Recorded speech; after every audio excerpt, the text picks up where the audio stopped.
Good morning guys. Sino po tayo lang dito ngayon sa Doha airport. Sa Doha Qatar airport.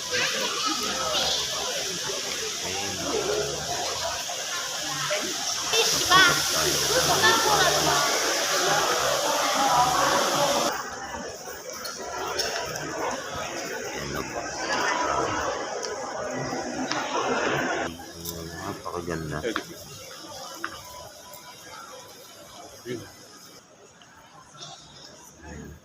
Tapos ay mga gaganda mga kotse dito sa Doha Qatar. Dito tayo dito. Napakaganda ng red. Ayan, katulad po sa Mexico. Replika ng Mexico po. Dito yan sa Doha Qatar. Ayan, napakaganda. Speaking muna para kaya magpasok na rin. Ayan po. Sa wakas, hindi na muna tayo tutunan.